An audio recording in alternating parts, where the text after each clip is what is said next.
Dios te bendiga, hermano y hermana que me escuchas en este día tan especial. Hoy estudiaremos la lección número 5, cuyo título es El reino de Cristo será acorde como el de David. Para ello estaremos utilizando la base bíblica que se encuentra en 2 de Samuel, capítulo 7, versículos 12, 13 y 16, y el libro de Isaías, capítulo 11, versículos del 1 al 10. Los objetivos de esta clase son los siguientes: analizar las características del reino de Cristo y su paralelo con el reino de David, interiorizar la necesidad de un carácter acorde al reino del Señor y, por último, debatir la conducta cristiana que debe caracterizar a los herederos del reino. Nuestro pensamiento central es que Cristo es el cumplimiento de la promesa divina hecha a David y que su reino sería firme para siempre.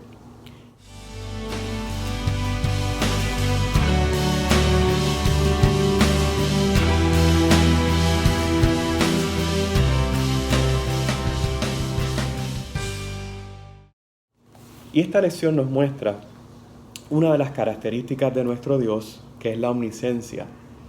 Un Dios que todo lo sabe y que siempre dentro de sus designios ha querido lo mejor para cada uno de nosotros. Así vemos que Dios en su perfecta voluntad llama a un joven pastor, el menor de 8 hermanos, hijo de Isaí. Isaí era nieto de Ruth y de Booz, y lo llama a Dios a ser rey de Israel. David venía de una familia trabajadora, una familia humilde, y poco a poco Dios lo fue preparando para el momento de su reinado. Tuvo que enfrentar muchos desafíos en la vida, tuvo sus altas y sus bajas como cada uno de nosotros. Y esas experiencias las vemos expresadas en muchos de los salmos. Pero mantuvo siempre su fe y su vida conforme al corazón de Dios. El Señor lo bendijo de una manera muy especial.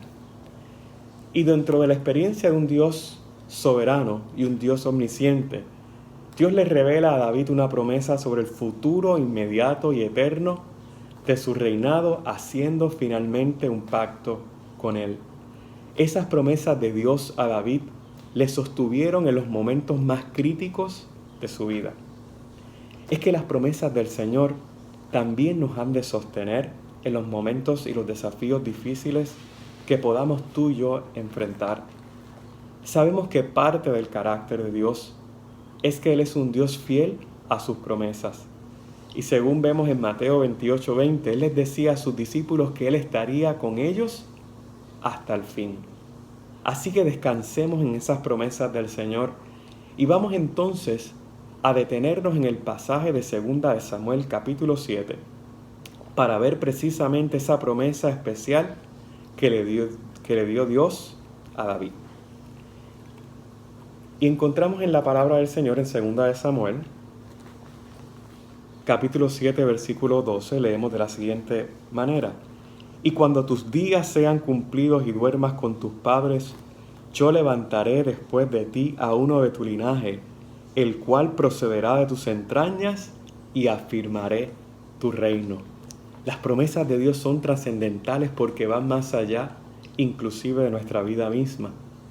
Vemos en este versículo que las promesas de Dios a David van sobre su persona, sobre su casa, sobre su reino y el reino venidero del Mesías. Dios le dice que cuando sus días sean cumplidos, lo que implica que será en el momento en que Dios lo llame a su presencia, ya que solo Dios conoce el momento en el cual tú y yo vamos a estar durante la faz de la tierra. Entonces dice esta promesa que Él levantará uno de su linaje. Y la palabra linaje en hebreo es será, y se identifica como semilla, como fruto, planta o, como en este caso, como descendencia. Y para los antiguos los linajes eran de suma importancia, en especial para determinar las líneas de sucesiones de la realeza y la nobleza. El punto de partida de este linaje sería uno que saldría de sus entrañas, por lo que vemos la referencia directa hacia Salomón. Este versículo termina estableciendo que él afirmaría su reino, y eso es importante porque en David pone en él la responsabilidad de guiar a su linaje en el temor de Dios. Y ante las promesas de Dios sobre nuestras vidas y sobre vuestras familias, como padres, como abuelos, como tíos, como hermanos en Cristo, entonces somos llamados a bendecir y a guiar a las generaciones que se van levantando en medio nuestro. Esto le va a dar estabilidad a nuestras familias, como era el propósito de Dios, darle estabilidad al reino de David. Entonces vemos en los versículos 13 y 16 del capítulo 7 de 2 de Samuel, que Él edificará casa a mi nombre, y yo afirmaré para siempre el trono de su reino. Y será afirmada tu casa y tu reino para siempre delante de tu rostro, y tu trono será estable eternamente. En estos versículos se sigue destacando el verbo afirmar.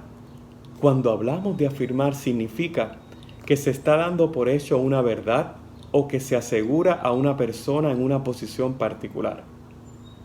En este caso es ambas, porque se da por hecho el que un descendiente directo de David edificaría una casa a su nombre y que esa casa sería firmada de manera perpetua por la figura de Jesucristo, quien es y seguirá siendo nuestro eterno Rey. En el versículo 16 vemos el orden de la promesa.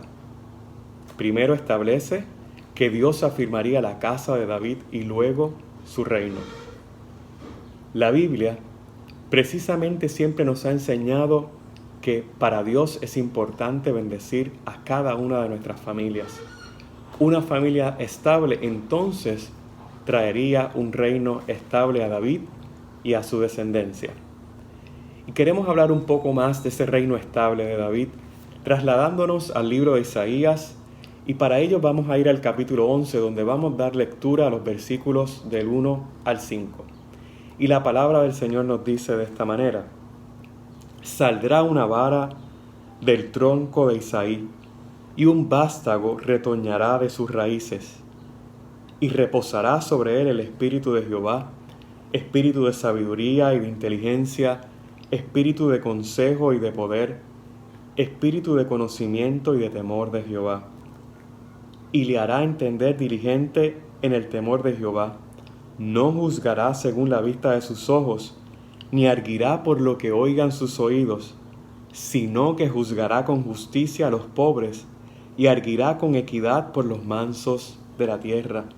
Y herirá la tierra con la vara de su boca, y con el espíritu de sus labios matará al impío.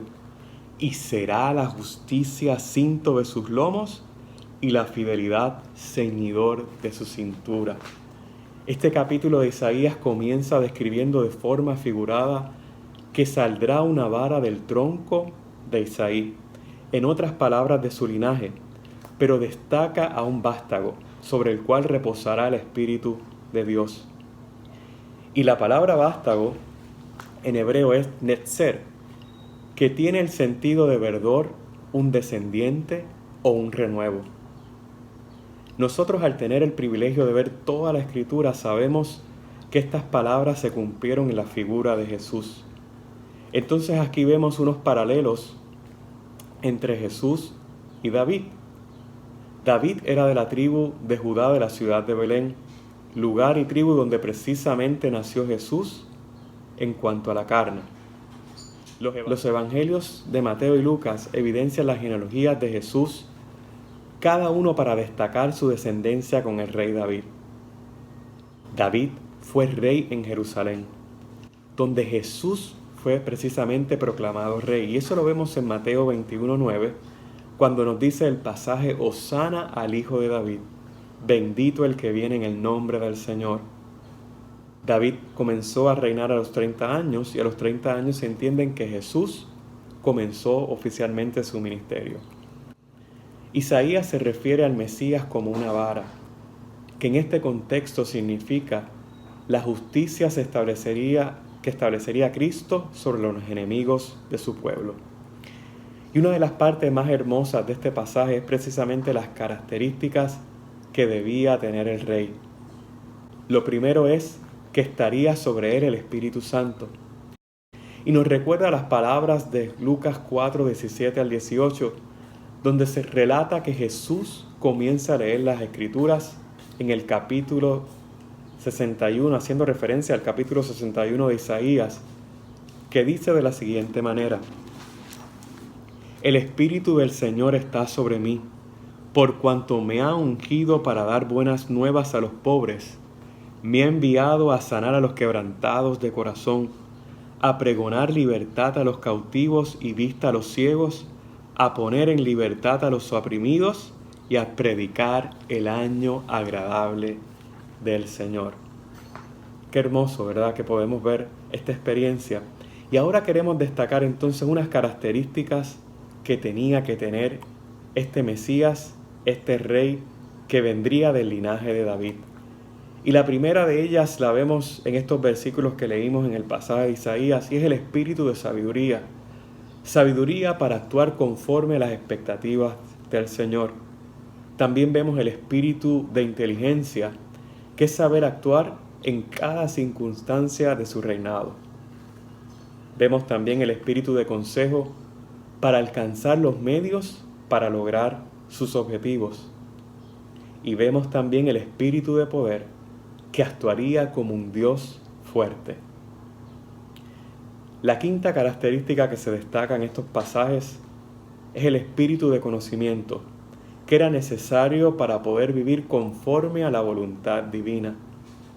También tenemos el temor de Dios, porque es importante, porque un día tendremos que dar cuenta por nuestros hechos. Pero hay una característica particular que la destacan los versículos del 3 al 4, es que este rey sería un rey justo, y su juicio no se basa en conocimientos simples de los hechos, sino que juzgará conforme a la justicia y a la equidad. Y cuando vemos este pasaje y lo complementamos con el pasaje de Isaías 61, vemos que esta justicia incluye a todos por igual. Por eso el apóstol Pablo destaca en la carta a los Romanos en el capítulo 3, versículo 23, que no hay acepción de personas para con Dios. Y no hay muestra más grande de justicia que Dios envió a su Hijo Jesucristo para darnos salvación y vida eterna a todos por igual. Nos dio la oportunidad de ser salvos. Pero también vemos que la justicia de Dios extiende su mano sobre los pobres, sobre los mansos, sobre los humildes, sobre los extranjeros, sobre las viudas, sobre los niños, sobre las mujeres, sobre todos los grupos que componen nuestra sociedad.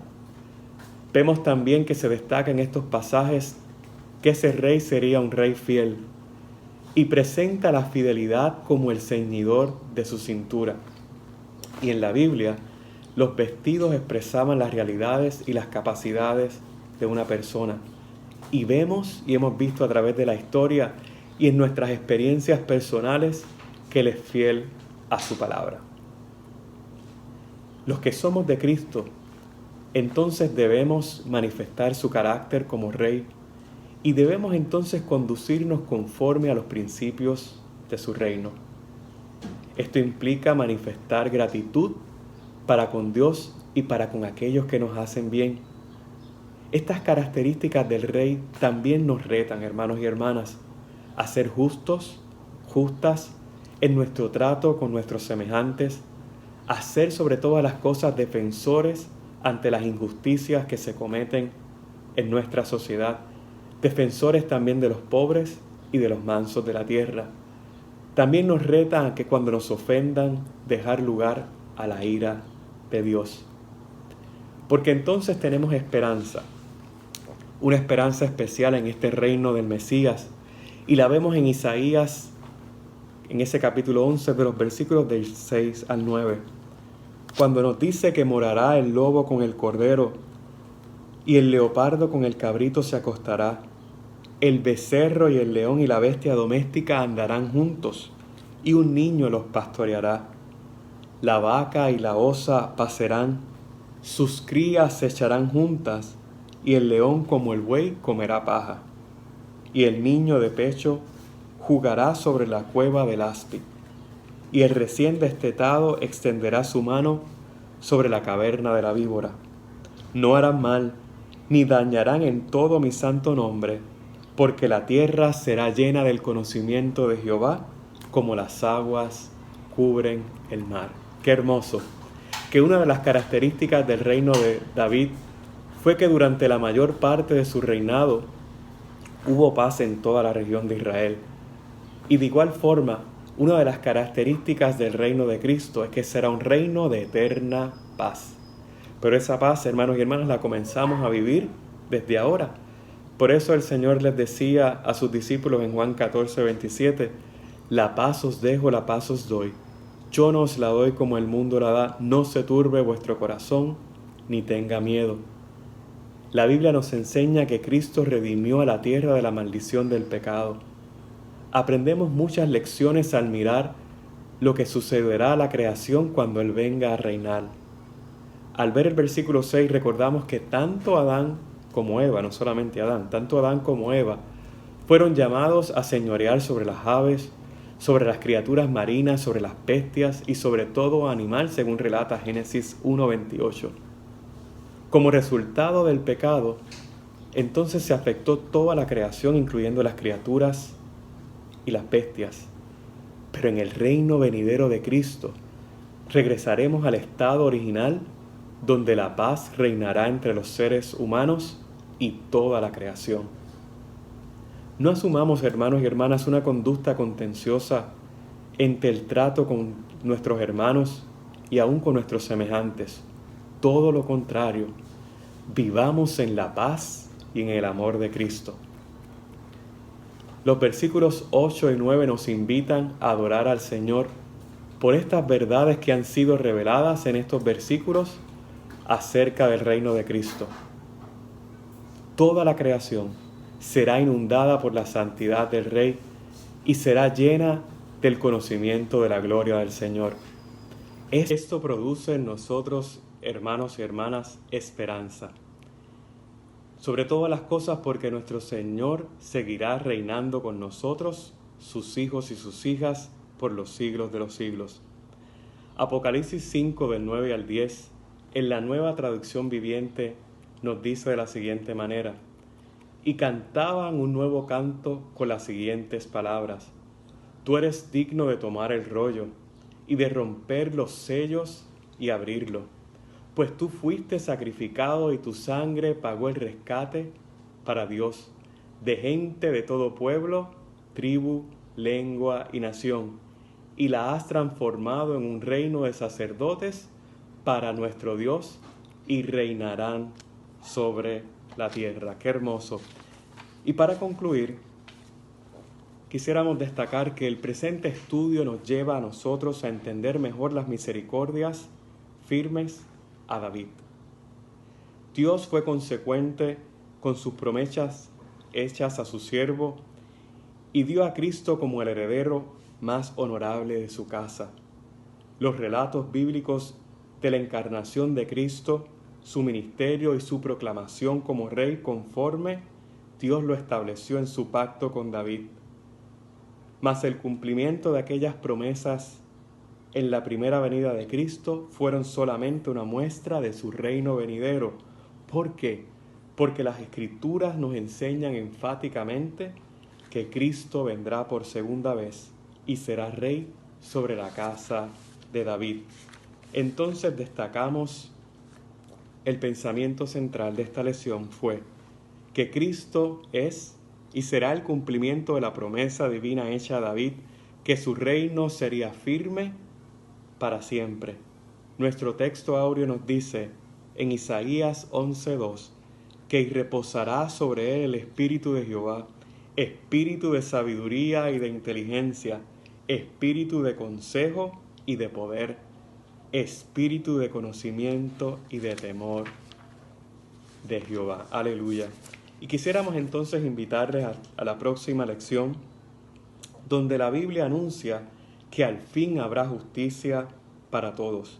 Por tanto, para la próxima semana analizaremos el tema El Día Grande del Señor. Y para un mejor entendimiento de la clase, recomendamos que puedan leer el libro de Joel, capítulo 2, del versículo 28 al 32, Lucas 21, del 25 al 28, y segunda de Pedro 3, del 10 al 14. Que la paz del Señor sea sobre cada uno de ustedes y que el Señor les continúe bendiciendo en este día tan especial.